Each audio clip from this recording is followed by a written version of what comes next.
எங்கள் நேசுக்கு நல்ல பிதாவே, இந்த வேலைக்காக ஜெபிக்கிறோம். ஆசீர்வதிக்கப்பட்ட இந்த ஆராதனை வேலைக்காக உமக்கு நன்றி செலுத்துகிறோம். எங்களை பாதுகாத்தவர், தப்பு வைத்தவர், நடத்தி வந்த தயவுக்காக உமக்கு நன்றி செலுத்துகிறோம்.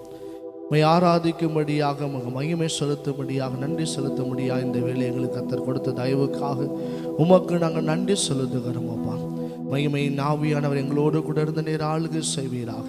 எங்களுக்கு பலனை கொடுத்தவரே உமக்கு நாங்கள் நன்றி செலுத்துகிறோம். அப்பா, இம்மட்டு இத்தனை நாட்களாக அற்புதமாய் ஆச்சரியமாய் நடத்தி வந்து குறைவில்லாமல் நடத்தின தயவுக்காக உமக்கு நன்றி செலுத்துகிறோம். நீரே துதிகளில் மத்தியில் வாசம் பண்ணுகிறவர், மகிமையின் ராஜனை எங்களோடு கூட இருந்த தயவுக்காக உமக்கு நன்றி செலுத்துகிறோம். பாடல் வெளியில, ஆராதனை வெளியில திரீக தேவன் நீர் ஆளுகை செய்து கத்த நடத்தும்படியாக நன்றி செலுத்தும். நீரே பொறுப்படுத்திக் கொள்ளுங்க, வழி நடத்துங்க. மீட்பர் இரட்சகருமாகிய இயேசு நல்ல பிதாவே, ஆமென். ஆண்டவர் இரட்சகருமாகிய இயேசு கிறிஸ்துவின் நாமத்தில் உங்களை யாவருக்கு வாழ்த்துக்களை நன்றியை தெரிவித்துக் கொள்கிறேன். நம்முடைய தேவன் துதிகளின் மத்தியிலே வாசம் பண்ணுகிற தேவன் நம்மோடு கூட இருக்கிறார். தாவீது தன் வாழ்க்கையில் அதிகமாய் கர்த்தரை துதித்து கர்த்தரை நன்றி செலுத்துகிற பாடலை அநேக சங்கீதங்களில் நம்மளால் காண முடியும். கர்த்தரை நான் எக்காலத்தில் ஸ்தோத்தரிப்பேன், அவர் துதி எப்போது என் வாயில் இருக்கும் என்ற வார்த்தைப்படி துதியின் சத்தம் நம்முடைய வாயிலும் மட்டுமில்லை, இருதயத்தின் ஆழத்திலிருந்து ஒவ்வொரு நாளும் நீங்கள் நான் அவருடைய மகிமையும் கனத்தையும் அவருடைய மேன்மையும் உயர்வையும் சிறந்தவரை நினைத்து உயர்த்தி பாடும்போது அவர் வெற்றி வேந்தனாக நம்ம வாழ்க்கையில் செயல்படுவதற்கு அவர் உண்மையிலவராய் இருக்கிறார் என்று சொல்லி அவர் எந்த சங்கீதமானார். பலமுள்ள கோட்டையுமாய் இருக்கிறார், ஜீவனின் அதிபதியான அவரை ஜீவிய காலமெல்லாம் அவரை வாழ்த்துவோம் போற்றுவோம் என்று சொல்லி கர்த்தர் நாமத்தை இன்றைக்கு என்ன செய்ய போகிறோம்? உற்சாகத்தோடும் மையப்படுத்த போகிறோம். துதிகளிலே பிரியப்படுகிற தேவனை நீங்கள் நானும் ஆராதிக்கிறோம் என்று சொல்லி கர்த்தரை உற்சாகத்தோடு மையப்படுத்தலாம்.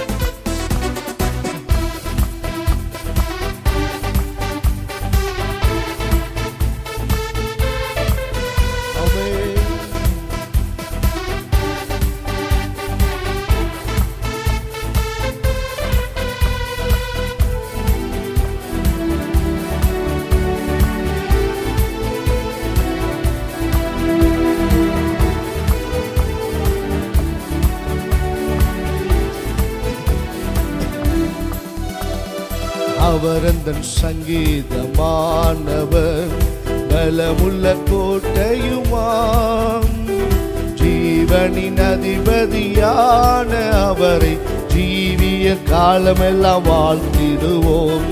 ஜீவனின் அதிபதியான அவரை ஜீவிய காலமெல்லாம் வாழ்த்திடுவோம். அவர் எந்தன் சங்கீதமானவர், துதிகளில் மத்தியில் வாசம் செய்யும் தூதர் கணங்கள் போற்றும் தேவன் அவரே. துதிகளில் மத்தியில் வாசம் செய்யும் தூதர் கணங்கள் போற்றும் தேவன் அவரே. வேண்டிடும் பக்தர்களின் கூரைகள் கேட்கும், வேண்டிடும் பக்தர்களின் கூரைகள் கேட்கும், திக்கற்ற பிள்ளைகளின் தேவன் அவரே.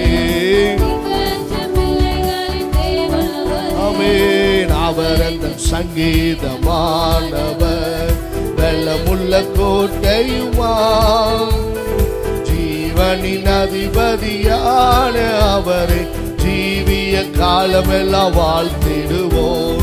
ஜீவனின் அதிபதியான அவர் ஜீவிய காலமெல்லாம் வாழ்த்திடுவோம். அவர் அந்த சங்கீதமானவர். இரண்டு மூன்று பேர் என்ற நாமத்தினால் இருதயம் ஒருமித்தால் அவர் நடுவில். இரண்டு மூன்று பேர் என்ற நாமத்தினால் இருதயம் ஒருமித்தால் அவர் நடுவில். இருப்பேன் என்றவர் நமது தேவன், இருப்பேன் என்றவர் நமது தேவன். இரு கரம் தட்டி என்று வாழ்த்திடுவோம், இரு கரம் தட்டி என்று வாழ்த்திடுவோம். அவர் அந்த சங்கீதமானவர், பலமுள்ள கோட்டையுமாம், ஜீவனின் அதிபதியான அவரை ஜீவிய காலமெல்லாம் வாழ்த்திடுவோம். ஜீவனின் அதிபதியான அவரை ஜீவிய காலமெல்லாம் வாழ்த்திடுவோம். அவர் அந்த சங்கீதமானவர். வானவ கிறிஸ்து நாமமதை வாழ்நாள் முழுவதும் வாழ்த்திடுவோம். வாழ்நாள் முழுவதும் அதை வாழ்த்திடுவோம். ஆமே, வருகையில் அவரோடு இணைந்து என்றும், வருகையில் அவரோடு இணைந்து என்றும் வணங்குவோம், வாழ்த்துவோம், போற்றிடுவோம். வணங்குவோம், வாழ்த்துவோம், போற்றிடுவோம். அவர் அந்த சங்கீதமானவர், பலமுள்ள கோட்டையுமாம். ஜீவனின் அதிபதியான அவரை ஜீவிய காலமெல்லாம் வாழ்த்திடுவோம். அவர் அந்த சங்கீதமானவர், பலமுள்ள கோட்டையுமாம். ஜீவனின் அதிபதி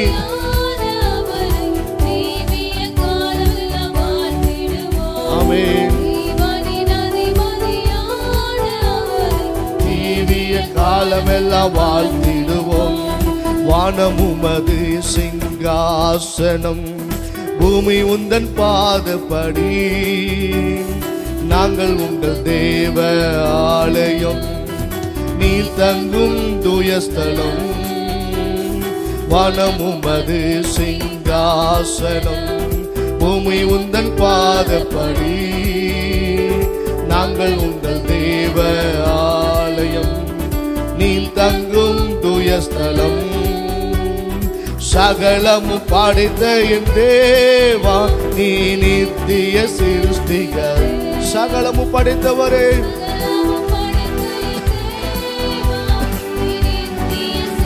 நீர் பரிசுத்தர், நீர் பரிசுத்தர், பரிசுத்தர், பரிசுத்தர்.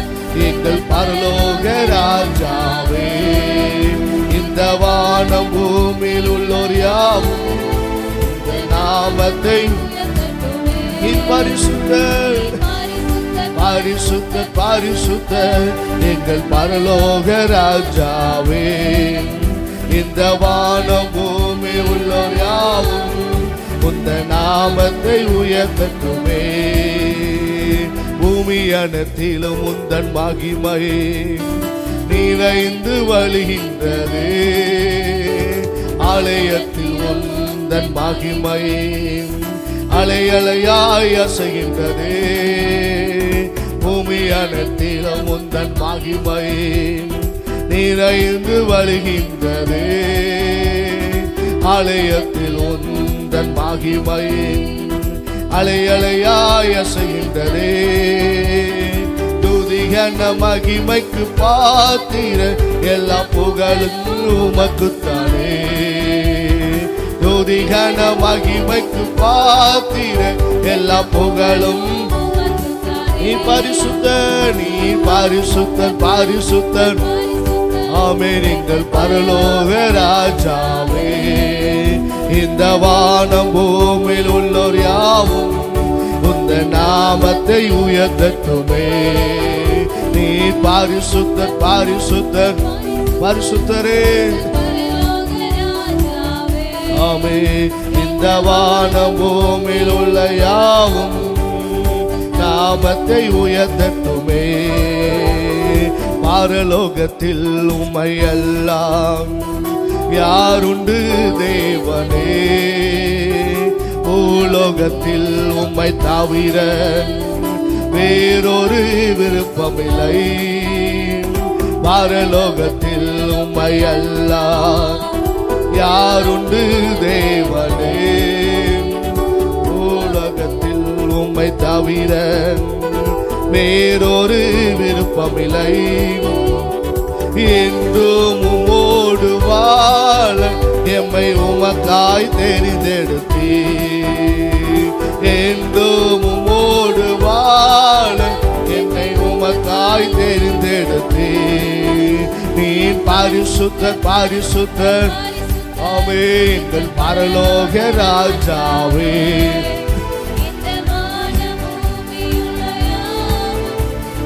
நாமத்தை உயர்த்த உயர்த்தட்டுமே.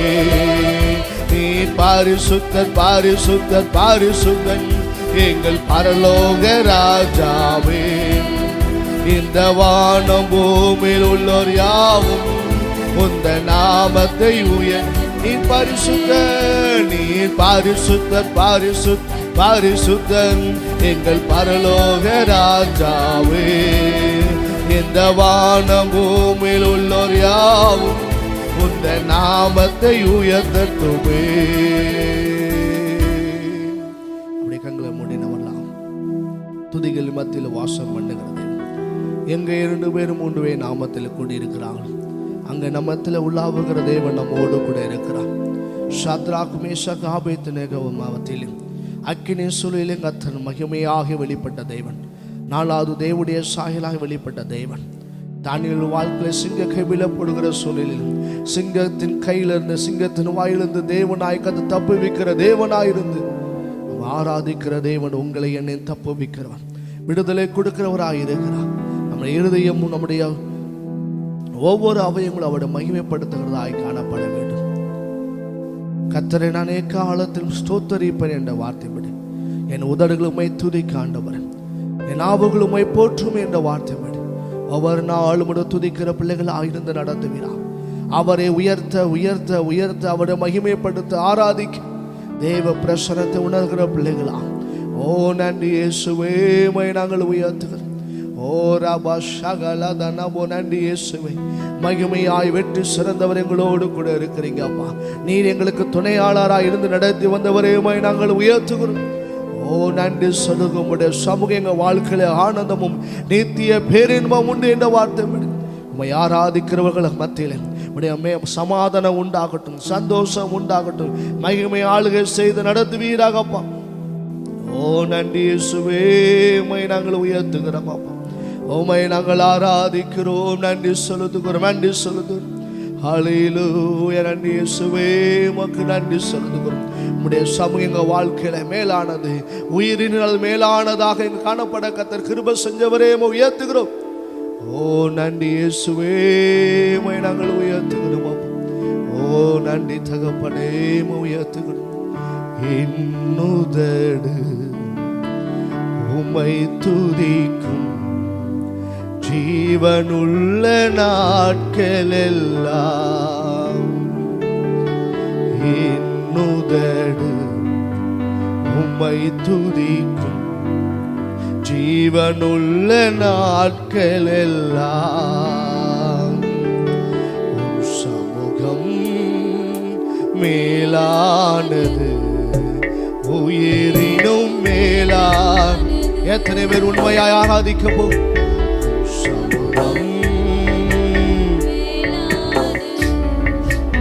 உயிரினும் மேலானது, நீர் எனக்கு துணையாய் இருப்பதால்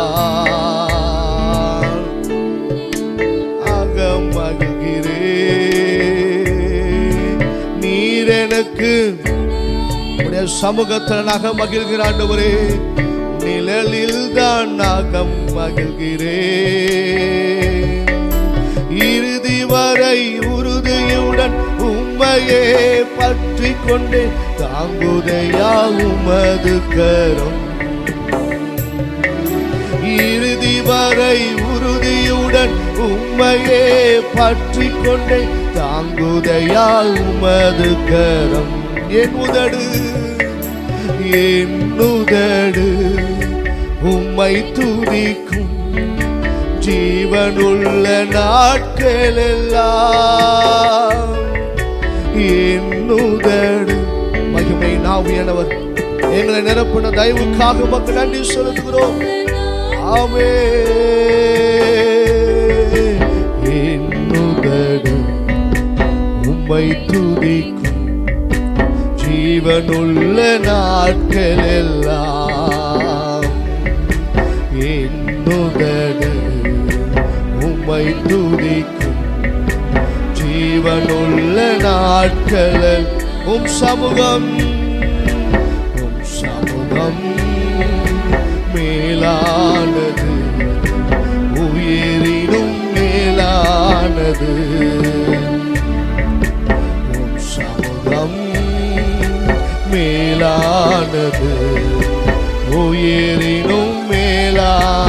உதடு என் தகப்பன் நீதானையா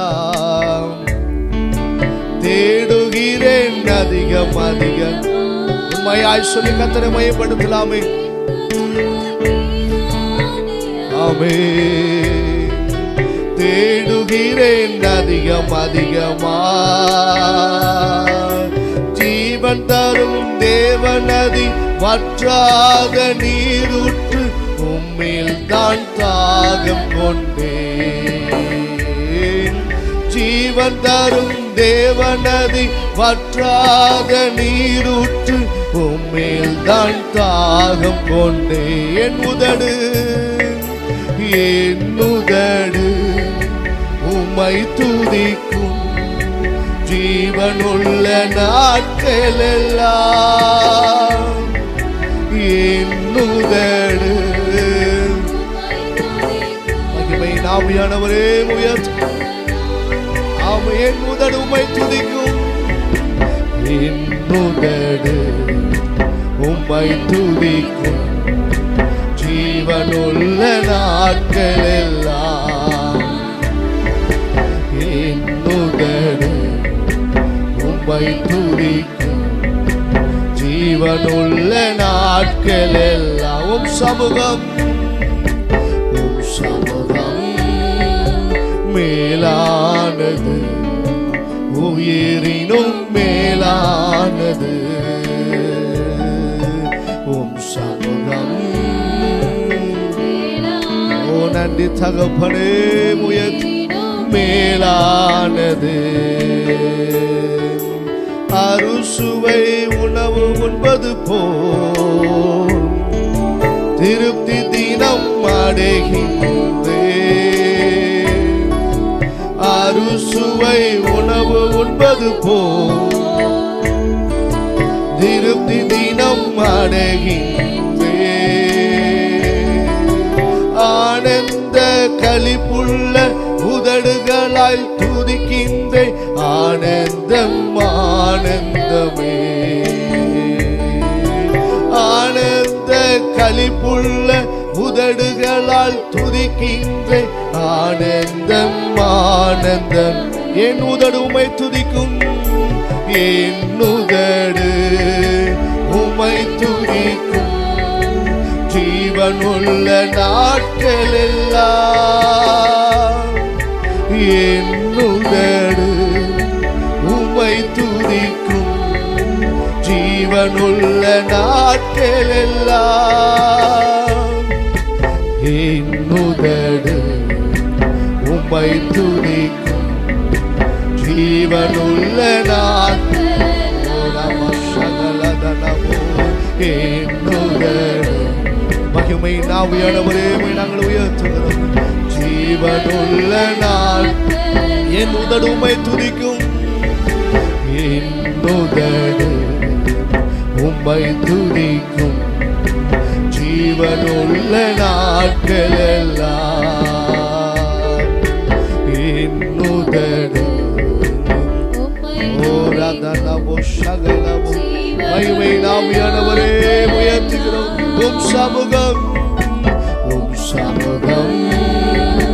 மேலானது உயிரினும் மேலானது உம் சமூகம் மேலானது உயிரினும் மேலானது இந்த சமூகம் உடைய மகிமை உடைய துதி எங்க வாழ்க்கையில ஒவ்வொரு அவயங்களிலும் ஆளுகை செய்து நடத்துகிறார் ஒவ்வொருடைய சூழ்நிலையிலும் உடைய சமூகமும் உடைய மகிமை எங்க வாழ்க்கையில கிரியை செய்து நடத்துவீராக மகன் நன்றி நீர் எங்களுக்கு துணையாய் இருப்பதனால மகிழ்ச்சி அடைகிறவர்களாய் காணப்பட கர்த்தர் கிருபை எல்லா மகிமை எல்லா புகழும் மக்கை நாங்கள் செலுத்துவோம் ஆராதிக்க ஒவ்வொருடைய பிள்ளைகள் வாழ்க்கை மகிமையும் பிரசனம் நிரம்பி நடத்துவீராக விடுதலை கத்த கொடுப்பீராக அற்புதம் செய்து மீட்பர் இரட்சகரும் இயேசு நல்ல பிதாவே சித்த பிதாவே ஆசீர்வதிக்கப்பட்ட இந்த கால ஆராதனை வேலைக்காக நன்றி. இந்த ஆராதனை வேலையே ஒவ்வொரு வாரம் இந்த ஆன்லைன் மூலமாய் பார்த்து கேட்டு அதை ஆசீர்வதிக்கப்பட்டு வருகிற ஒவ்வொரு பிள்ளைகளுக்காக பிதா குமாரன் பரிசுத்தாவின் நாமத்தில் வாழ்த்தி ஆசீர்வதிக்கிறேன். இந்த ரெக்கார்டிங் வேலை, வீடியோ ஆடியோ ரெக்கார்டிங் வேலையை கர்த்தர் ஆசீர்வதியும்.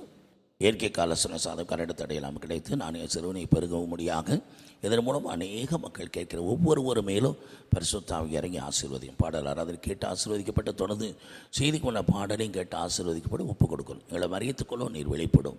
இயேசு கிறிஸ்துவின் ஜெபிக்கிறோம் ஜீவனுள்ள பிதாவே, ஆமென். அல்லேலூயா, அல்லேலூயா, அல்லேலூயா. பாடல் ஆராதனை கேட்டு ஆசீர்வதிக்கப்பட்டவர்கள் இந்த செய்திக்கு உள்ள பாடுற பாடலை கேட்டு ஆசீர்வதிக்கப்பட அன்போடு கேட்டுக்கொள்கிறோம். நாம் ஒருமித்து அவருடைய நாமத்தை உயர்த்துவோம். கர்த்தர் மகிமை அடைவாராக.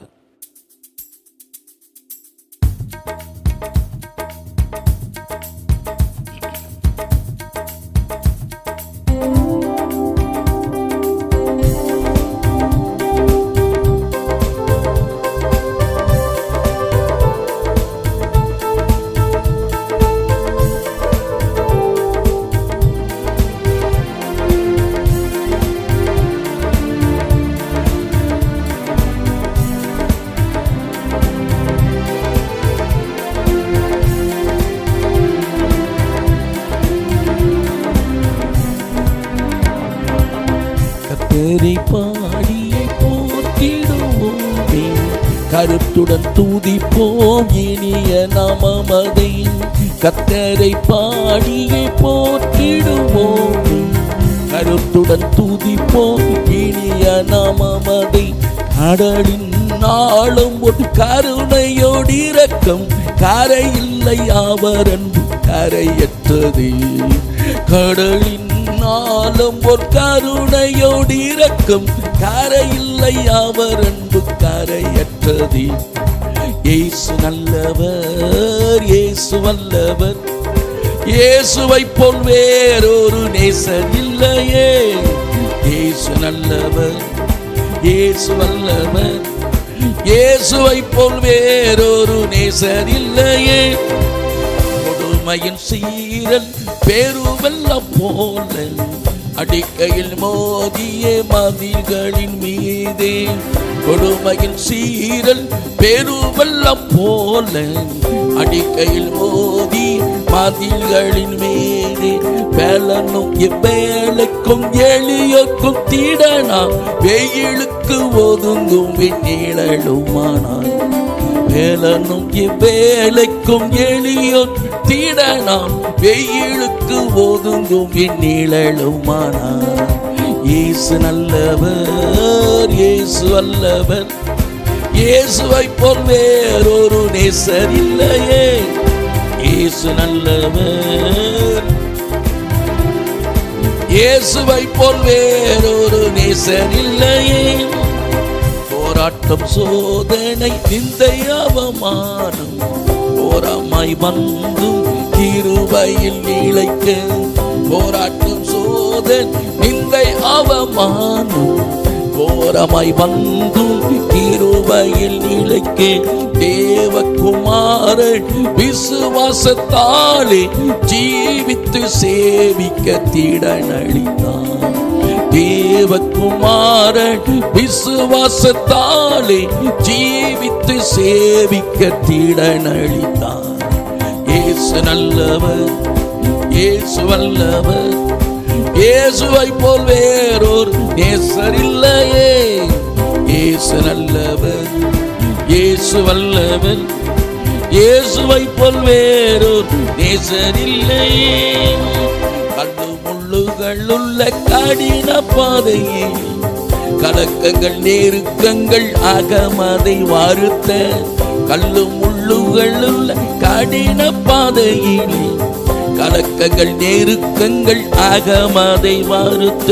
எல்லை எல்லா எதிர் எமக்கு வந்தாலும் வல்லவர் இயேசு நம் முன் செல்கிறார்.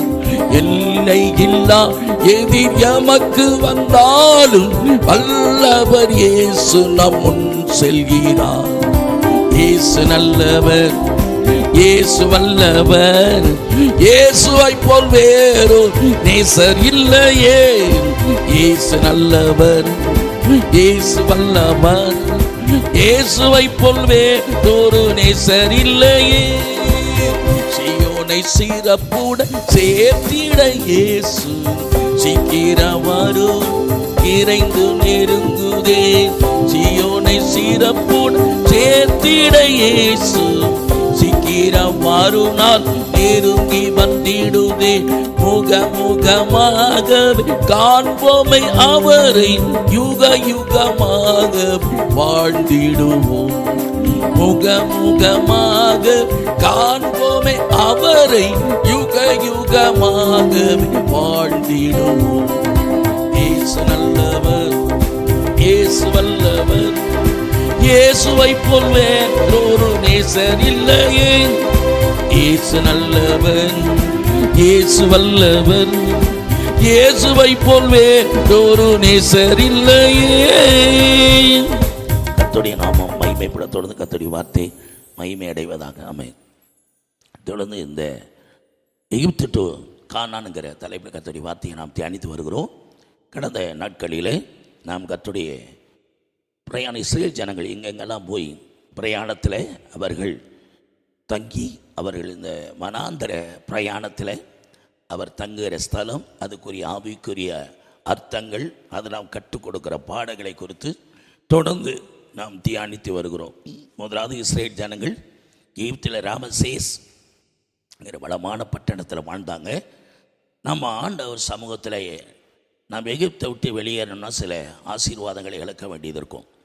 சில ஆசீர்வாதங்களை இழந்து நாம் எகிப்தை விட்டு வெளியே வரும்போது எதெல்லாம் ஆண்டவருக்காக விடுகிறோமோ அதெல்லாம் கர்த்தர் நமக்கு நூறத்தனையான பலனை கொடுத்து ஆசீர்வதித்து நம்ம இடத்த போதுமானவராக இருக்கிறார். அதனால் எகிப்தை விட்டு வெளியேறணும்னா ஒரு பஸ்கா பலியிட வேண்டியிருக்குது. அந்த பஸ்கா பலியிட்ட பிறகு தான் எகிப்தை விட்டு இஸ்ரேல் ஜனங்கள் புறப்பட்டு போனார்கள். அப்போ நம்முடைய பஸ்கா ஆண்டவர் இயேசு கிறிஸ்து, அவர் நம்ம சிலுவையின் மூலம் அவர் சிலுவையில் மரித்ததினாலே நாம் பாவ சாபத்திலிருந்து, எகிப்தின் அடிமைத்தனத்திலிருந்து நாம் மீட்கப்பட்டோம் என்பதை நாம் அதை கற்றுக்கொள்கிறோம். இரண்டாவது, எகிப்தை வெளியேற்ற ஜனங்கள் வனாந்தர பாதையில் சில சுக்கோத்து வரும். இப்போ வனாந்தரம் என்பது தற்காலிகமான காலம்தான். நம்மளுடைய பிரயாணம் கானானை நோக்கி, வாக்குத்தத்தம் பண்ணின செழிப்பு தேசத்தை நோக்கி தான். அதனால் நம்ம வனாந்தர பிரயாணத்தில் சில தற்காலிகமான, இந்த வனாந்தரங்கிறது தற்காலிகமானது, இந்த சூழ்நிலைகள் தற்காலிகமானது. நெருக்கங்கள், கஷ்டங்கள் இது தொடராது, இது தற்காலிகமானது. தொடர்ந்து நம்முடைய பிரயாணங்கள் இருக்கும். அதுக்கடுத்து ஏத்தாம், அங்கே நாலா பக்கம் அடைக்கப்பட்ட சூழ்நிலை, அடைக்கப்பட்ட ஸ்தலம். அதனால் இஸ்ரேல் ஜனங்களை புறப்பட்ட அந்த வனாந்தர பாதையில் அடைக்கப்பட்ட சூழ்நிலை வந்தாலும் நம்மை அழைத்த கர்த்தர் கரம் பிடித்து நடத்துவார், அந்த தடையை நீக்கி நடத்துவார். அதான் பகலில் மேகஸ்தம் அக்கினி ஸ்தம்பம் கொடுக்கப்பட்டது. மூன்றாவது, அவர்கள் சேர்ந்த இடம், அவர்கள் மிக்தோல் அப்படின்னா அவர் செங்கடலை கடந்தாங்க. மனுஷங்கள் மத்தியிலும், மனுஷனை பயன்படுத்த தேவனுடைய ஆவிகளின் கிரிகள் மத்தியிலும் அவன் நடுவே கர்த்தர் இஸ்ரேல் ஜனங்களை ஜெயமுடன் செங்கடலை கடந்து அவர்கள் அடுத்து மாராவில் வந்தாங்க. மாரா என்பது கசப்பு தண்ணீரே. அந்த வெள்ளை போல வந்த மரத்தை வெட்டி அதில் போட்டு கசப்பை வைத்து நீக்கினார். அங்கே 2 உடன்படிக்கை பிரமாணங்களை கொடுத்தார். ஒன்று, கர்த்தருடைய நாளை ஆசரிக்கணும். அடுத்து, உன் தாயின் தாப்பனை கனம் பண்ண. இங்கே 2 ஒரு நியமத்தையும் ஒரு நியாயத்தையும் அங்கே கற்றுக் கொடுத்தார். அதிலிருந்து 7 நீரூற்றுக்கு வந்தாங்க. அங்கேருந்து 12 நீரூற்றுகளும் 70 பேரிச்சம்பழமும். ஒவ்வொரு கோத்திரங்களுக்கு ஒரு நீரூற்று, 70 குடும்பங்கள் அடங்கிய அந்த குடும்பத்துக்கு 70 குடும்பத்திற்கும் ஒவ்வொரு குடும்பத்துக்கும் ஒரு பேரீச்ச மரம். அப்படி இதிலிருந்து என்ன நம்ம கற்றுக்கொள்கிறோம்? ஏழைமையில ஒவ்வொரு மனிதனுடைய வாழ்க்கையும் ஒவ்வொரு விதமாக இருக்கும். ஆனால் ஒவ்வொரு மனிதனுடைய வாழ்க்கையும் கர்த்தர் அக்கறை உள்ளவர், கரிசனை உள்ளவர் என்பதை நமக்கு அது விளங்கி கொள்வதற்காக ஏழைமையில் அவர்களுக்கு பாளையம் இறங்கினார்கள். அந்த ஏழைமையில கற்றுக் கொடுத்தன நம்ம வாழ்க்கையில் ஒவ்வொருவருக்கும் வாழ்க்கையிலும் தேவன் அக்கறை உள்ளவர். ரட்சிக்கப்பட்ட ஒவ்வொருடைய வாழ்க்கையிலும் ஒவ்வொரு விதமாக இருக்கும். நான் எல்லா நிலைமைகளையும் பழைய ஏற்பாட்டு காலத்தில் வாழ்ந்த எஸ்தர், தாய் தகப்பனற்றவர், லட்சம் ஜனங்கள், எருசலேம் ஆளுகிற யூதர்கள் அவர்கள் சிறைப்பிடிக்கப்பட்டு பாபிலோன் தேசத்தில் இருக்கிறாங்க. பல லட்சம் மக்கள் அடிமைப்பட்டிருக்கிறாங்க. அந்த நிலைமையில் எஸ்தர் ஒரு தாய் தகப்பனற்றவர், அவள் வளர்ப்பு தகப்பனாகி முர்தகாய் மூலம் வளர்க்கப்பட்டா. அன்றைக்கு இருக்கிற அந்த யூத மக்கள் மத்தியிலே ஒவ்வொரு மக்களுக்கும் பெற்றோரில் இருந்துவே எந்த நன்மை செய்ய முடியாத காலம் இருக்கும்போது ஒரு தாய் தகப்பன் இல்லாத இந்த எஸ்தருடைய வாழ்க்கை எப்படி இருக்கும்? எஸ்தர் என்றால் நிலவு இல்லாட்ட நட்சத்திரம் என்று அந்த பாபிலோன் தேசத்தில் எஸ்தருக்கு பேர் வச்சாங்க. ஆனால் அவளுடைய பேர் யூத பேரின்படி அவள் அக்சால். அக்சால்னா மிருது செடி. மிருது செடி இஸ்ரேல் தேசத்தில் கோடை காலத்தில் மலரும். ஆனால் அந்த எஸ்தர் வாழ்க்கையில் பலவிதமான கோடை காலத்தை எதிர்பார்த்து கொண்டே இருந்தார் தன்னுடைய எதிர்காலத்துக்காக. பல கோடை காலங்களை காத்திருந்து சோர்ந்து போன அவளுக்கு தேபேத் மாதம் 10ஆம் தேதி, அதாவது எபிரேய மக்களுக்கு தேபேத் அப்படின்னா மாரிக்காலம் என்ற மழைக்காலம், அது 10வது மாதம் என்று சொல்லப்படுகிறது. ஆபிப் என்பது முதல் மாதம், தேபேத் என்பது 10வது மாதம். தேபேத் என்றால் மாரிக்காலம், மழைக்காலம். அப்போ மிருது செடி கோடை காலத்தில் மலர வேண்டிய மிருது செடி. எஸ்தர் வாழ்க்கை பல கோடை காலத்துக்கு காத்திருந்தா அந்த காலங்கள் தாண்டி, அந்த சமயங்கள் தாண்டி கர்த்தர் மாரி காலத்தில் இந்த மிருது செடியாக இந்த எஸ்தர் வாழ்க்கை மலர்ந்தது. எஸ்தர் புஸ்தகம் 2வது அதிகாரம் 7. அவள் தன் சிறிய தகப்பன் குமாரத்தியாகிய எஸ்தர் என்னும் அட்சாலை வளர்த்தான். அவளுக்கு தாய் தகப்பன் இல்லை. அந்த பெண் ரூபவதியும் சௌந்தரியம் உடையவளுமாயிருந்தாள். அதனாலதான் அவளுக்கு மிருது செடி. நம்ம ஊர்ல எலுமிச்சம்பழ செடி பார்க்கல நல்லா பார்க்குறோம். அடர்த்தியான மரங்களை இலைக்கிளைகள் பார்க்கும்போது அழகா இருக்கிறது போல அவள் அழகா இருக்கிறதுனால எஸ்தருக்கு பேரு அக்சல் அப்படின்னா மிருது செடி. அவ்வளோ அழகாக இருக்குமா இஸ்ரேல் தேசத்தில். அந்த பேருடைய அந்த மிருது செடி எவ்வளோ அழகாக இருக்கும் பார்க்குறதுக்கு, அதற்காக அவள் அழகுள்ளவள் என்பதற்காக மிருது செடிங்கிற பேர். அக்சால்னா மிருது செடின்னு அர்த்தம். அவள் கோடை காலத்தில் மலர வேண்டிய மிருது செடி. தேபேத் மாதம் 10வது மாதம் மாரிக்காலங்கிற மழைக்காலத்தில் அந்த மிருது செடி மலர்ந்ததாம். இது செய்தியை கேட்குற ஆண்டுடைய பிள்ளைகளை, ஒருடைய வாழ்க்கை அக்கறை உள்ள தேவன். காலம் கடந்து போயிடுச்சு, திருமண காலம் கடந்துருச்சு, குழந்தை பெற வேண்டிய காலம் கடந்துருச்சு, வேலைக்குரிய இவங்க நம்முடைய காலங்களில் அந்த கொடுக்கப்பட்ட நேரங்களாக கடந்துருச்சு. இனிமே என் வாழ்க்கையில் நன்மை நடப்பதற்கு எந்த பயனும் இல்லை என்று காணப்படுகிற உங்கள் வாழ்க்கையில் கர்த்தர் தீர்க்க தரிசனம் இடைப்படுகிறார். நீங்களாம் ஒரு விருது செடி என்று தீர்க்க தரிசனமாக பரிசுத்தான்னு சொல்லுகிறார். நீங்கள் கோடை காலத்தில் மலர வேண்டிய மலராக இருந்தாலும் கர்த்தர் நம்மளை மாரி காலத்தில் மலர வைக்க வேண்டிய மிருது செடியாக மாற்றுவார். காலம் போயிடுச்சு, சமயம் போயிடுச்சு, இனி ஒரு நன்மை கிடைக்கக்கூடிய வாய்ப்பே இல்லை அப்படி நிலையில் காணப்பட்டாலும் எஸ்தர் வாழ்க்கையை மலர வைத்தவர். தாய் தப்பனற்ற வளர்ப்பு தான் வளர்க்கப்பட்டாலும் அவளுடைய வாழ்க்கையை கத்த லட்சமோ லட்சம் ஜனங்கள் இருந்தாலும் எஸ்தர் வாழ்க்கையில் ஒரு தனிப்பட்ட மனுஷி, ஒரு சிறுமைப்பட்டவர், யாரும் ஒரு பிரபலியமான குடும்பத்தில் பிறந்தவங்களும் கிடையாது. ஆனாலும் கர்த்தர் அந்த சாதாரண எஸ்தர் வாழ்க்கையில் கவனம் செலுத்தி அவள் வாழ்க்கையை செழிக்க வைத்த தேவன் நம்ம ஒவ்வொருவருடைய வாழ்க்கையில் கவனம் செலுத்துகிறார். அக்கறை உள்ளவர். காலம் போகிறதே, வயசு போகிறதே, இனி ஒரு நன்மை பிறப்பதற்கு, திருமணம் நடப்பதற்கு, குழந்தையை பெறுவதற்கு, வேலை கிடைப்பதற்கு, அரசாங்கம் நியமிக்கப்பட்ட வயசு வரம்பெல்லாம் போயிடுச்சே, அப்படிலாம் நீங்கள் பலன் உழைக்கக்கூடிய பலனெல்லாம் போயிடுச்சே, இனி எப்படி எதிர்காலம் இருக்குங்கிற நம்பிக்கைட்ட நிலையில் குழப்பத்தோடு இருக்கிற உங்களுக்கு கோடை காலத்தில் மலர வேண்டிய மிருது செடியை மாரி காலத்தில் மலர வைக்க முடியும் என்றால் கர்த்தர் உங்கள் வாழ்க்கையை மலர வைக்க முடியும். தேவனால் ஒவ்வொரு மனிதனுடைய வாழ்க்கையும் அக்கறை எடுத்து தம்முடைய பிள்ளையை நம்மை அவர் ஆசீர்வதித்து அவருடைய சித்தத்தை நிறைவேற்றுவது தான் நம்மையில் நோக்கமாக இருக்கிறார், நம் மீது நினைவாக இருக்கிறார். இதுதான் ஏழிமையில் நம்ம கற்றுக்கொள்ளுகிற பாடம். 16-17, அதே 2:16-17 எஸ்தர்.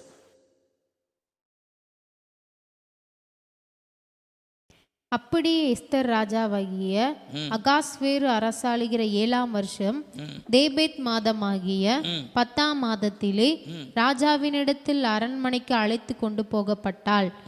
ராஜா சகல ஸ்திரீகளை பார்க்கிலும் எஸ்தர் மேல் அன்பு வைத்தான். சகல கன்னிகளை பார்க்கிலும் அவளுக்கு அவன் சமூகத்தில் அதிக தயையும் பட்சமும் கிடைத்தது. ஆகையால் அவன் ராஜகிரீடத்தை அவள் சிரசின் மேல் வைத்து அவளை வஸ்தியின் ஸ்தானத்திலே பட்டத்து ஸ்ரீயாக்கினான். ஆமென். கர்த்தர் இந்த செய்தியின் மூலமாய் நம்ம ஒவ்வொருவருக்கு தீர்க்க தரிசனமாக கர்த்தர் சொல்லுகிறார். உங்களுடைய வேலை வரும்போது கர்த்தர் எப்படி எஸ்தர் ராஜாத்தியை அவள் பட்டத்து இளவரசியாக ராஜ கிரீடம் அவள் மேல் பொருத்தப்பட்டதோ, நீங்களும் பொற்கிரீடம் பொருத்தப்படுகிற ஒரு வேளை வருது, நாள் வருது. நீங்கள் அங்கீகரிக்கப்பட்டு ஆசீர்வதிக்கப்படுகிற வேளை வருகிறது. உங்கள் மீது என் மீது ரொம்ப அக்கறை உள்ளவராக இருக்கிறார். அதனால் நீங்கள் குழம்ப வேண்டாம், பயப்பட வேண்டாம். ஏலிம் என்ன கற்றுக் கொடுக்குறது? ஒவ்வொரு மனுஷனும் வாழ்க்கையில் அக்கறை உள்ளது. வாசிக்கிறேன் ஏசாயா 41:19. வனாந்தரத்திலே கேதுரு மரங்களையும் சீத்திம் மரங்களையும் மிருது செடிகளையும் ஒலிவ மரங்களையும் நட்டு அவாந்தர வெளியிலே தேவதாரு விருட்சங்களையும் பாய்மர விருட்சங்களையும் புன்னை மரங்களையும் உண்டு பண்ணுவேன். அடுத்து 55:13 ஏசாயா. முட்செடிக்கு பதிலாக தேவதாரு விருட்சம் முளைக்கும், காஞ்சொரிக்கு பதிலாக மிருது செடி எழும்பும். ஆமென். காஞ்சொரினா பட்டு போன வாழ்க்கைக்கு பதிலாக மலர்கிற வாழ்க்கையாய் மாறும். காஞ்சொரினா முள்ளு உள்ளது, பட்டு போனதுன்னு அர்த்தம். அப்போ முள்ளு உள்ளது, பட்டு போன இந்த வாழ்க்கையை கூட ஆண்டவரால் மிருது செடினா மலரக்கூடியதாய் மாற்றுவாராம் கர்த்தர். இந்த செய்தியை கேட்குற உங்கள் வாழ்க்கையை பட்டு போச்சு, முள்ளுகளாக இருக்குது, அது வனாந்தரமாக இருக்குது, மலரக்கூடிய வாய்ப்பே இல்லை அப்படிங்க நீங்கள் நினச்சிக்கிட்டு இருக்க வேண்டாம், அவிசுவாசப்பட வேண்டாம். கர்த்தர் சொல்கிறாரு, காஞ்சொரிக்கு பதிலாக மிருது செடி வளருங்கிறார், எழும்புங்கிறார். காஞ்சொரி பட்டு போன வாழ்க்கையில் மலர்கிற வாழ்க்கை எழும்புமா, விடுதலையின் வாழ்க்கை வருமா. கர்த்தர் இனிமேல் ஒரு மகிமையின் வாழ்க்கை உங்கள் வாழ்க்கையில் வரப்போகிறது.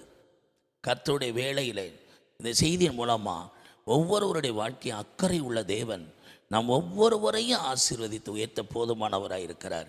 காஞ்சரி போன பட்டு போன வாழ்க்கையாக இருந்தாலும் மிருது செடியாய் எழும்புனா மலருகிற வாழ்க்கையை கர்த்தருக்காக நீதியின் சூரியனாய் இயேசு உதிப்பார். நாமத்தில் பயந்திருக்கிற உங்கள் மேலே கொளுத்த கண்டுகளைப் போல வெளியே புறப்பட்டு வருவீங்க. கர்த்தர் அப்படி உங்களை ஆசீர்வதித்து மகிமைப்படுத்துவார். இதுதான் ஏலிமிலே நாம் கற்றுக்கொள்கிறோம். அடுத்து 6வது பாலம் என்னாகும் 33:10 படிமா.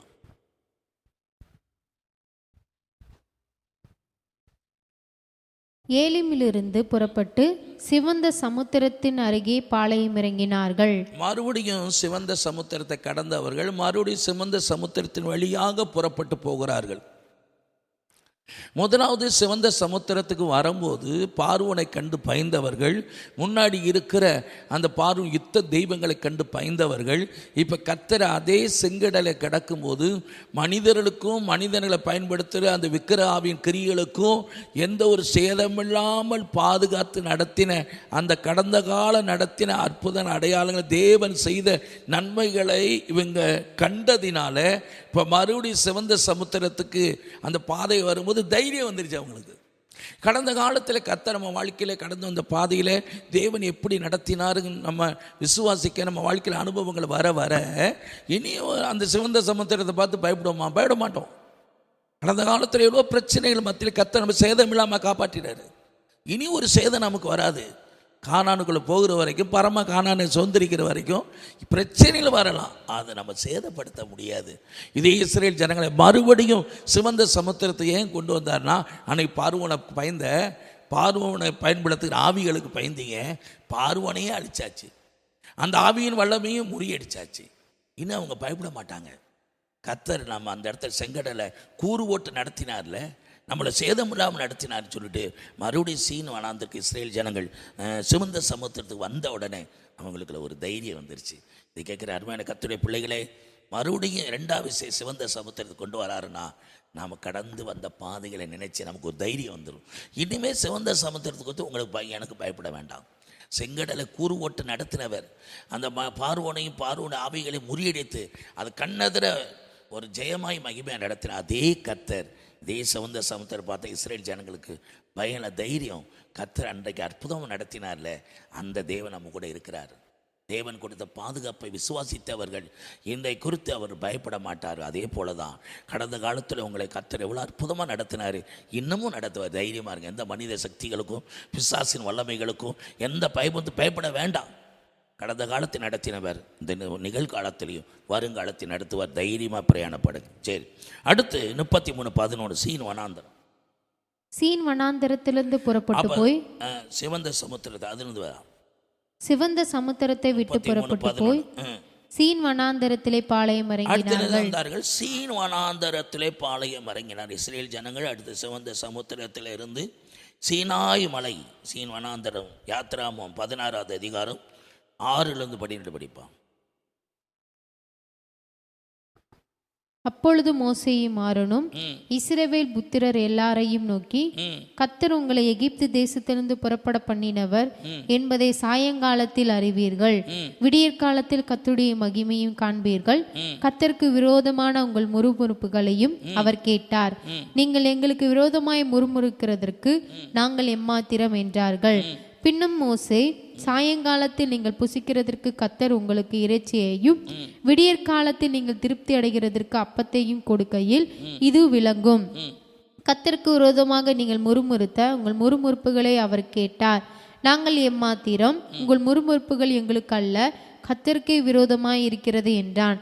அப்பொழுது மோசே ஆரோனை பார்த்து, நீ இஸ்ரவேல் புத்திரராகிய சபையார் எல்லாரையும் நோக்கி கர்த்தருடைய சந்நிதியில் சேருங்கள், அவர் உங்கள் முறுமுறுப்புகளை கேட்டார் என்று சொல் என்றான். ஆரோன் இஸ்ரவேல் புத்திரராகிய சபையாருக்கெல்லாம் இது சொல்லுகிற போது அவர்கள் வனாந்தர திசையாக திரும்பி பார்த்தார்கள். அப்பொழுது கர்த்தருடைய மகிமை மேகத்திலே காணப்பட்டது. கர்த்தர் மோசேயை நோக்கி, இஸ்ரவேல் புத்திரரின் முறுமுறுப்புகளை கேட்டிருக்கிறேன். நீ அவர்களோட பேசி, நீங்கள் சாயங்காலத்தில் இறைச்சியை புசித்து விடியற்காலத்தில் அப்பத்தால் திருப்தியாகி நான் உங்கள் தேவனாகிய கர்த்தர் என்பதை அறிந்து கொள்வீர்கள் என்று சொல் என்றார். இஸ்ரேல் ஜனங்களை எகிப்து விட்டு புறப்படும் சில புறஜாதிகள் கூட வந்தாங்க.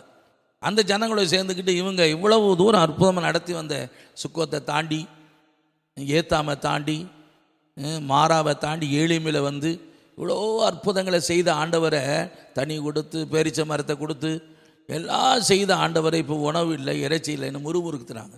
கூட அந்த புறஜாதிகளை சேர்ந்து இவனும் கலகம் பண்ண ஆரம்பிச்சிட்டாங்க. கர்த்தர் அந்த முறுமுறுப்பை கேட்டு அவங்கள சொன்னார், சாயந்தர இறைச்சியும் காலையில் அப்பவும் தருவினார். அப்போ எபிரேய பதத்தில் இறைச்சி அப்படின்னாலே அது எதுனா, அந்த இங்கிலீஷில் பாசார் அப்படின்றது. பாசர் அப்படின்னா பிஏசிஆர், பாசார் அப்படின்னா போதனைன்னு அர்த்தம். இறைச்சியை போதனையாக சீன் வனாந்தர சீனாய் மலையில் அந்த இறைச்சி அப்படின்னா அவங்களுக்கு பாசார் அப்படி இங்கிலீஷில் போதனை, டீச்சிங், கர்த்தருடைய பிரமாணங்களை சத்தியத்தை நல்லா போதிச்சாங்க. சீனாய் மலையில் இஸ்ரேல் ஜனங்களுக்கு நல்ல ஒரு போதனையை கொடுத்தார். அடுத்து காலையில் அப்பம் எதை லெக்கேம் அப்படின்னா வேதம் சொல்லுகிறது போராடி மேற்கொள்ளக்கூடிய பலனை பெறுவதுன்னு அர்த்தம். அப்போ இறைச்சி வந்து சத்திய வசனத்தை போதிக்கிறது, பிரமாணங்களை, தீர்க்க தரிசனங்களை, எல்லாவற்றையும் கட்டளைகளை போதிக்கிறது, போதனை. அப்போனா அடுத்து வேதம் சொல்லுகிறது அப்பம், காலையில் அப்பம் கொடுத்தார் அப்படின்னா அதை போராடி மேற்கொள்ளக்கூடிய பலன். அப்போ நல்ல ஜனங்களுக்கு கர்த்தருடைய வார்த்தையை சத்தியத்தை போதிச்சு இனி வருகிற பிரச்சனைகளை, எதிராளிகளை மேற்கொள்ளக்கூடிய பலனை பெறுவது தான் சீன் வனாந்தரம். அப்போ நல்லா கேட்டுக்கொள்ள, சீன் வனாந்தரத்தில் வந்து ஜனங்கள் நல்ல போதனை கேட்கணும், சத்தியத்தை நல்லா கேட்கணும், கவனித்து கேட்கணும். அது கேட்குற ஓமைகளை குறித்து 4 ஓமைகளை சொல்லப்படுகிறது. கேட்குற விதத்தை பொறுத்து, கேட்குற அளவை பொறுத்துன்னு இருக்குது. அடுத்து இன்னொன்று, தொடர்ச்சியை கேட்டுக்கிட்டே இருக்கணுமா. வசனத்தை கவனித்து கேட்குற அளவுக்கு தான் நம்ம இருதயத்துக்கு உள்ளே போகும். ஏன்னா விதை வந்து வசனம், விதைக்கிறவருக்கு தேவகுமாரன், நிலம் நல்ல நிலம். அப்போ நல்ல நிலம், நல்ல விதை தேவகுமாரன். அது நல்ல நிலம் இருதயம் கொடுத்துட்டா அது ஒன்று 30, 60, அதுலேயும் 3 விகிதம் இருக்குது. கேட்குற அளவு எந்த அளவுக்கு செவி சாய்த்து ஈசாக்கை கொடுத்து வாக்குற 100 மடங்கு ஆசீர்வாதம். அப்போ 100% கர்த்தரை செவி சாய்த்து கேட்டனால அவன் விதைச்சது 100 மடங்கு பலன் கிடைச்சது. அப்போ நீங்கள் கேட்குற விதங்களை பொறுத்து கவனித்து கேட்கணும். கேட்குறான், அதுக்கு பிறகு தான் பார்க்குறான் இருக்குது. அதாவது கேட்கணும், கேள்விதான், கேட்கு திறந்தான், அதுக்கு பிறகு தான் பார்க்குதல். இந்த அனுபவத்துக்குள்ளே தான் அந்த சீன் வனாந்தரத்தில் கர்த்தர் நடத்தி வந்தார். அவர்களுக்கு நல்ல உபதேசம் பண்ணவும், இந்த சத்தியத்தை பெற்றுக்கொண்டு போராடி மேற்கொள்ளக்கூடிய தேவ பலனை பெறுவதற்குத்தான் சீன் வனாந்தரத்தில் கர்த்தர் கொண்டு வந்து அவருக்கு நல்ல கர்த்தருடைய வார்த்தைகளை போதிக்கவும், அவர்களை தேவ சமூகத்தில் போராடி மேற்கொள்ளக்கூடிய பலனை பெற்றுக்கொள்வதற்குத்தான் அங்கே கொண்டு வந்து நிறுத்தினார். அதனால் ஆண்டுடைய பிள்ளைகளை இந்த இடத்துல சீன் வனாந்தரத்தில் தான் ஒரு சபை என்கிற ஒழுங்கை அநேக சத்தியங்கள் இது இருக்கிறது. நான் சுருக்கமாக கடந்து போகிறேன். யாத்ராமம் அந்த 12:1 தான் சபை என்பது. அசிமா அந்த 1வது அதிகாரம் 2-3 வசனம்.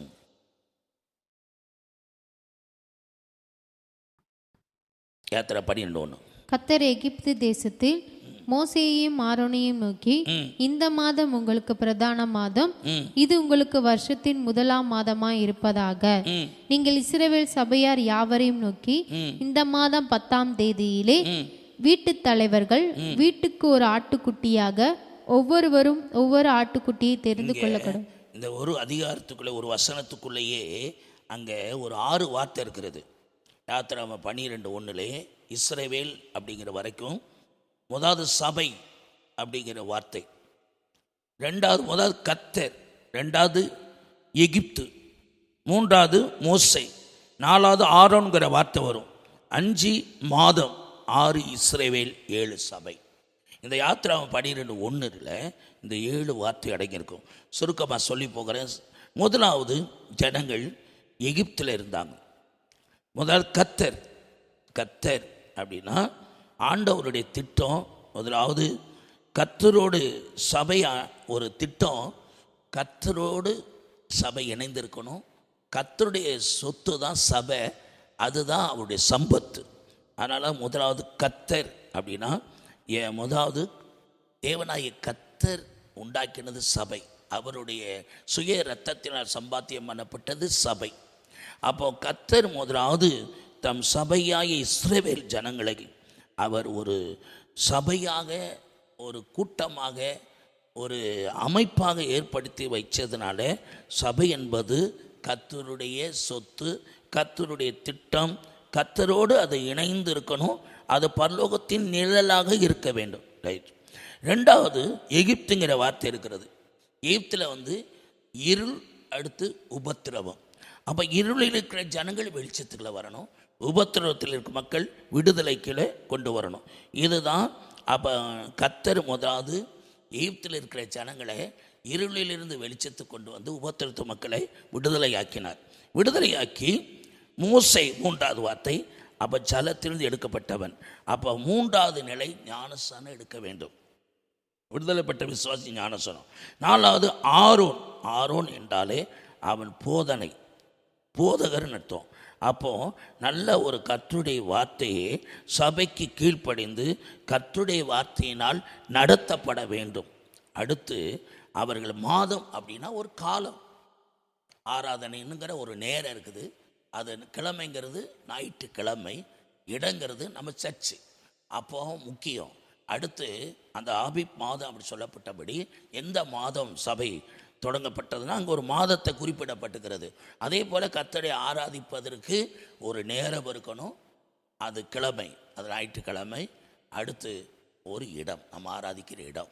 நேரத்தை குறித்து, அந்த காலத்தை குறித்தும், அந்த இடத்தை குறித்து கவனமாக இருக்க வேண்டும். இந்த இஸ்ரேல் ஜனங்களுக்கு தேவன் கொடுக்கப்பட்ட இந்த ஒரு பிரமாணம், ஆண்டவர் சமூகத்தை ஆராதனை செய்யணும். அந்த சந்ததிக்கு பேர் தான் இஸ்ரவேல். அவர்களுக்கு அடங்கியது தான் சபை.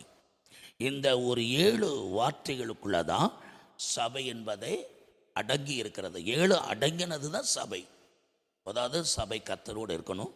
அந்த சபை விடுதலை பெற்ற சபையாக இருக்கணும். அது ஞானஸ்நானப்பட்ட விசுவாசியாக இருக்கணும். போதிக்கப்பட வேண்டும். சபை ஆராதனை என்ற காரியங்களே ஒழுங்கு இருக்க வேண்டும். அடுத்து அந்த ஜனங்கள் தேவனுடைய ஜனங்களாக இருப்பார்கள். அந்த ஜனங்கள் தான் கர்த்தரால் ஆசீர்வதிக்கப்பட்ட சபையாக இருப்பார்கள். இதுதான் இந்த சீன் வனாந்தரத்தில் கர்த்தர் கொடுத்த அந்த போதனை. அடுத்து 33:12 படிப்பான்.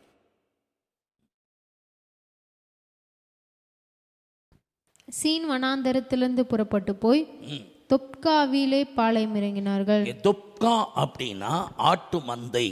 அப்போ இந்த ஜனங்களை சபையே கர்த்தர் ஒரு ஆட்டு மந்தையை போல நடத்துகிறாராம். இதுதான் தொப்கா என்கிற ஒரு பாளையத்திலிருந்து கற்றுக் கொடுக்கிறார். 9 அதுக்கு அடுத்து வாசிப்பா 12. துப்காலேருந்து இங்கே வராங்க, தொடர்ந்து படி. தொப்காவிலிருந்து புறப்பட்டு போய் ஆலூசிலே பாளையம் இறங்கினார்கள். ஆலூஸ் என்ன? ஒன்றாக கூட்டி சேர்க்கப்படுதல். இந்த விதத்தில் தான் ஆத்துமாக்கள் கூட்டி சேர்க்கப்பட வேண்டும். அப்போ சீன் வனாந்தரத்தில் எதை சொல்லுகிறது? அங்கே சபையை ஏற்படுத்தினார். அந்த சபை ஒரு ஆட்டு மந்தையை போல இருக்கணும். அந்த ஆட்டு மந்தையை போல ஒன்றாக கூட்டி சேர்க்கப்படுவது தான் ஒரு சபையின் ஒழுங்கு. இதன்படி தான் ஆத்துமாக்கள் சபைக்குள்ள கொண்டு வர வேண்டும். ஜெபிக்கலாம். நல்ல பிதாவை நன்றி செலுத்துகிறோம். இந்த பாளையங்களை தொடர்ந்து பரிசுத்த ஆவியானவர் மறுபடியும் சிவந்த சமுத்திரத்துக்கு கொண்டு வந்து அவர்களை தைரியப்படுத்தி தொடர்ந்து கடந்த காலத்தில் நடத்தின விதங்களை நினைத்து சீன் வனாந்தரத்தில் வந்து அவர்கள் சபையாக ஒன்று கூட்டி சேர்க்கப்பட்டு இந்த சீன் வனாந்தரத்தில் போதனையினாலும் அவர்கள் பிரச்சனைகளை மேற்கொள்ளக்கூடிய தேவ பலத்தினாலும் இந்த பலனை பெற்றுக்கொண்டு தொடர்ந்து சபையாக சாட்சியை வாழ்வதற்கு ஒரு ஆட்டு மந்தையை போல நடத்தவும் இந்த ஆத்துமாக்களை ஒன்று கூட்டி சேர்க்கவும் இந்த ஒழுங்கின்படி தான் இந்த பாளையத்தை கடந்து செல்ல கர்த்தர் உதவி செய்தார். இதன்படி கர்த்தர் வழிநடத்தி இந்த எகிப்து இஸ்ரேல் ஜனங்கள் இந்த அளவுக்கு ஒவ்வொரு விதமான பாளையங்கள் மூலமாக ஒவ்வொரு ஆவிக்குரிய அனுபவங்களை பெற்று இப்படியாக ஆத்துமாக்கள் தேவனிடத்தில் கூட்டி சேர்க்கப்பட வேண்டும். அதுதான் ஆலூஸ் அப்படிங்கிற ஒரு பாளையத்தில் இறங்கி அந்த இடத்துல ஆவியான இந்த அனுபவங்களை கற்றுக் கொடுத்தார். தொடர்ந்து பிரயாணம் பண்ண கர்த்தர் உதவி செய்யட்டும். இயேசு கிறிஸ்துவை ஜெபிக்கிறோம் சொன்ன பிதாவே. நாத்துமாவை கர்த்தரை சோத்திரி, வலுவுள்ளமை கர்த்தரை பரிசுத்த நாமத்தை சோத்திரி. நாத்துமாவை கர்த்தரை செய்த சகல உபகாரம் மறவாதே. கர்த்தராய் இயேசு கிறிஸ்து கிருபை தாவாய் தேவன் அன்பு பரிசுத்தனை பாதுகாப்பு பராமரிப்பு இயேசு கிறிஸ்துவர் அழைத்தது காப்பதாக. ஆசீர்வதிக்கும் தேவன் நம்மை ஆசீர்வதித்தாரே.